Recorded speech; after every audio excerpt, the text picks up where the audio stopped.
Alors maintenant, que faire pour cela?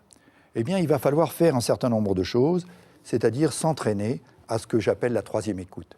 Quand j'écoute quelqu'un, quand un leader écoute quelqu'un, quand il apprend à travailler dans la relation d'aide, quand il apprend à être dans cette logique d'intelligence émotionnelle, il va écouter ce que dit la personne, ce que l'on pourrait taper à la machine, le verbatim de ce qu'elle a dit. Mais il va être très attentif aussi à tout le langage non verbal, l'intonation de la voix, l'émotion qui transparaît à travers la projection vocale, le langage corporel qui s'exprime à travers ça, qui est parfois plus éloquent que les paroles. Et puis, ça fait deux écoutes. Il va avoir une troisième écoute. Et c'est quoi la troisième écoute? C'est pas simplement écouter ce qui est dit, c'est pas simplement écouter ce qui est véhiculé par le corps, ou les gestes, ou la posture, ou les mimiques, ou la voix. Il va écouter ce qui se passe en lui-même. Et en lui-même, en fonction de ce que l'autre émet, de ce que l'autre dit, il va ressentir ce qui émerge. Des sensations, tiens, pourquoi j'ai froid, pourquoi je suis bloqué, pourquoi je ne respire plus, pourquoi je sens que mes muscles se tendent, etc. Il va ressentir des émotions. Tiens, pourquoi je suis triste alors que je suis bien? Peut-être que ça vient. Pourquoi je suis attendri? La personne me parle d'une façon rationnelle, mais moi je sens derrière le petit garçon ou la petite fille qui se cache. Je suis attendri. Pourquoi je suis en colère? Pourquoi la personne me dit ça m'énerve? Pourquoi?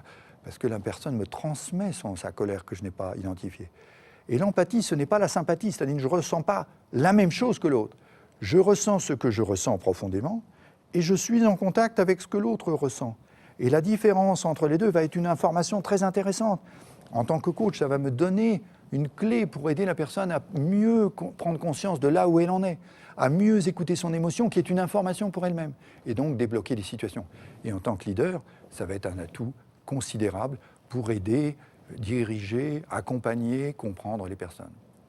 Pour arriver à cela, c'est un travail constant, une vigilance et une attention constante à ce qui se passe en moi. Voyez, et pour ça, il faut s'entraîner. C'est pour ça que les coachs qui viennent se former avec nous sont entraînés parce qu'ils ont un lieu thérapeutique et on les invite à ça, à faire un travail qui combine une exploration géologique, les différentes couches émotionnelles, les différentes couches de tensions corporelles qu'ils peuvent avoir, qui sont source d'informations, qui sont source de mémoire, qui sont source de résonance, à faire un travail de spéléologie, c'est-à-dire vont entrer à l'intérieur d'eux-mêmes, de leur histoire, de ce qui se passe plus profondément, et puis d'archéologie, c'est-à-dire, ouh là là, à quoi ça me renvoie cette situation-là? À quoi ça me renvoie de mon passé? Pourquoi ça pose un problème? Pourquoi ça me touche tellement profondément? C'est pas seulement l'ici maintenant, ça me renvoie à une mémoire qui n'a pas été analysée, ça veut dire dissoute, ça veut dire un problème qui n'a pas été dénoué.